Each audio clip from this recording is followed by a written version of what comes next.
तरह कड़ाई के साथ कदाचार रहित और स्वच्छ परीक्षा कराने के लिए बिहार विद्यालय परीक्षा समिति द्वारा परीक्षार्थियों का 2 बार फ्रिस्किंग करने का निर्देश दिया गया है। एक बार गेट पर और दूसरी बार जब परीक्षार्थी बैठ जाएंगे परीक्षा केंद्रों पर, उस समय पुनः परीक्षार्थियों की दोबारा जांच कराई जाएगी और 25 परीक्षार्थियों पर एक वीक्षक की व्यवस्था की गई है और ये वीक्षक उन परीक्षार्थियों के सफल और कदाचार रहित परीक्षा संचालन के लिए पूरी तरह से जिम्मेवार होंगे। सभी परीक्षा केंद्रों पर संबंधित जिलों के संबंधित पदाधिकारियों द्वारा धारा 144 लागू कर दी गई है और इसके साथ साथ परीक्षा केंद्रों पर सीसीटीवी की भी व्यवस्था की गई है और प्रत्येक 500 परीक्षार्थियों पर वीडियो कैमरा की भी व्यवस्था की गई है और इसके अलावा परीक्षा केंद्रों के बाहरी भागों में भी वीडियोग्राफर की भी व्यवस्था की गई है। किसी भी प्रकार का मोबाइल अथवा कोई भी इलेक्ट्रॉनिक उपकरण ले जाना सभी परीक्षार्थियों के लिए पूरी तरह से वर्जित किया गया है और जो भी परीक्षार्थी यदि इस प्रकार के कोई भी उपकरण ले जाते हुए पाए जाते हैं तो उनका न सिर्फ वह उपकरण जब्त कर लिया जाएगा बल्कि उनको परीक्षा से निष्कासित करते हुए उनको परीक्षा से वंचित भी किया जाएगा ही मिलेगी। अर्थात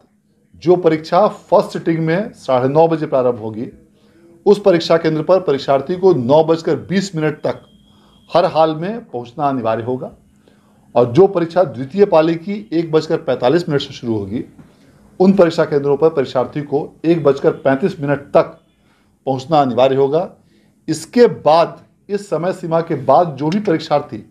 यदि परीक्षा केंद्र पर पहुंचेंगे तो उन्हें परीक्षा में बैठने की अनुमति नहीं दी जाएगी। यह ध्यान देना इसलिए आवश्यक है क्योंकि ऐसा देखा गया है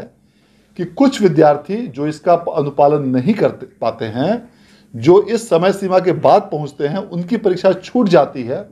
और फिर उनका पूरा वर्ष या तो व्यर्थ हो जाता है या उनको वैकल्पिक माध्यमों से अन्य परीक्षा में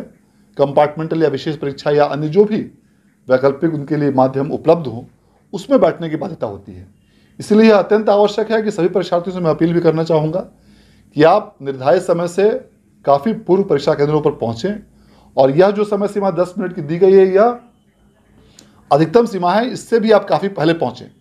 ताकि आपको परीक्षा केंद्रों पर प्रवेश में किसी भी प्रकार की दिक्कत ना हो और ट्रैफिक जाम या इत्यादि अन्य किसी भी प्रकार की यदि जिले में कोई समस्या होती है उसके कारण आपको परीक्षा में किसी प्रकार की कठिनाई नहीं हो। इसके साथ साथ परीक्षार्थियों को 15 मिनट का अतिरिक्त समय भी दिया जाता है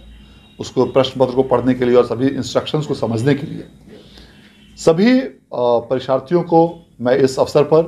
बिहार विद्यालय परीक्षा समिति की ओर से हार्दिक शुभकामनाएं देना चाहता हूं।